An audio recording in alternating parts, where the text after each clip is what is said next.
গীতা, শ্রীমদ্ভাগবত গীতা, কর্ম সন্ন্যাস যুগ, পঞ্চম অধ্যায়।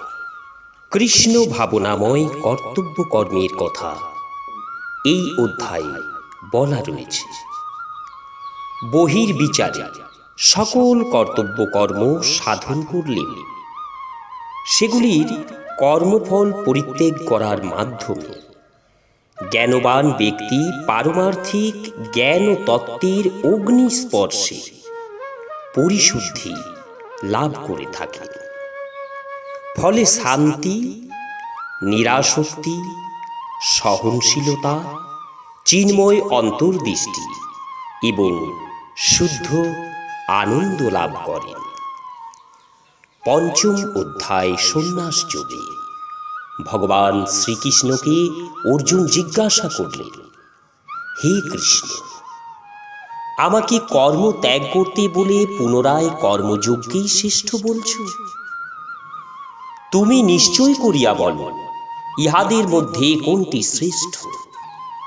শ্রীকৃষ্ণ এই রকম বাক্য শ্রবণ করে অর্জুনকে ব্রহ্মবিদ ও যোগীদের বিষয়ে বিস্তারিতভাবে বুঝাইতে লাগলেন।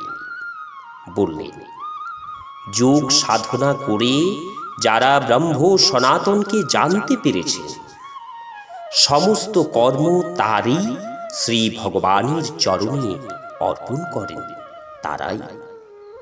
হে সব্যসাচী, জ্ঞান পথে গমন করে জ্ঞানীগণ যে স্থানে উপনীত হয়, ঈশ্বরের উদ্দেশ্যে যিনি কর্ম করেও কর্মফলে উদাসীন থাকেন, কর্মের বন্ধনে তিনি আর আবদ্ধ হন না, তার জীবনে পরম শান্তি লাভ ঘটে। এই উদ্দেশ্য সাধনের কামনা করে যিনি সংসারের কর্ম করেন, কর্মবন্ধনে আবদ্ধ হয়ে তিনি বন্ধন প্রাপ্ত হন। যেমন পদ্মপত্রে বাড়ি মধ্যে জন্মেও ওই বাড়ি পদ্মপত্রে স্পর্শ করে না, সেই রকম মন মধ্যে কামনা ত্যাগ করে শ্রী ভগবানে কামনা অর্পণ করেন, কোনো পাপী তিনি লিপ্ত হন না। আমার মতে কর্মযোগেই শ্রেষ্ঠ যোগ। অর্জুন, তুমি এই সব দ্বিধা ছেড়ে তোমার ধর্ম তুমি পালন করো।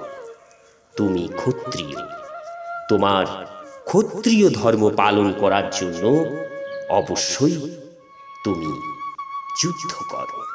অনুকূল বা প্রতিকূল পরিস্থিতিতে মানুষের সুখী বা দুঃখী বা রাজি বা নারাজি হওয়া উচিত নয়।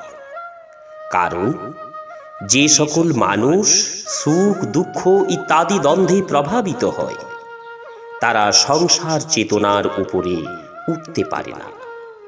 স্ত্রী, পুত্র, পরিবার বা ধন সম্পত্তি ত্যাগ করলেই সন্ন্যাসী হওয়া যায় না।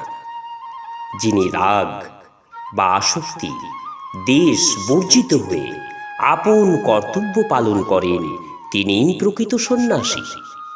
অনুকূল পরিস্থিতিতে যিনি পুলকিত হন না এবং প্রতিকূল পরিস্থিতিতেও উদ্বিগ্ন হন না, এইরূপ দ্বন্দ্বরহিত ব্যক্তি স্বরূপে পরমাত্মায় স্থিত থাকেন। সাংসারিক সুখ দুঃখ এবং অনুকূলতা প্রতিকূলতা ইত্যাদি দ্বন্দ্বই হল দুঃখের কারণ। অতএব বুদ্ধিমান ব্যক্তির কখনো তাতে বদ্ধ হওয়া উচিত নয়।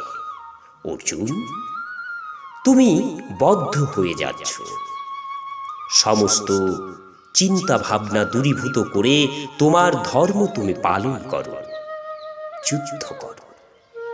অর্জুন, যুদ্ধ করো। নমস্কার, ভক্তি আলো ইউটিউব চ্যানেলে গীতা জ্ঞানের ধারাবাহিক পর্বগুলি শ্রবণ করার জন্য চ্যানেলে যারা নতুন তাদের অনুরোধ জানাবো চ্যানেলটি সাবস্ক্রাইব করে ধারাবাহিকভাবে গীতা জ্ঞানের পর্বগুলো শ্রবণ করুন। আজ এই পর্যন্ত, আসবো পরবর্তী পর্বে। সবাই সুস্থ ও ভালো থাকুন। নমস্কার, ধন্যবাদ। ওম নমঃ ভগবতে বাসুদেবায়।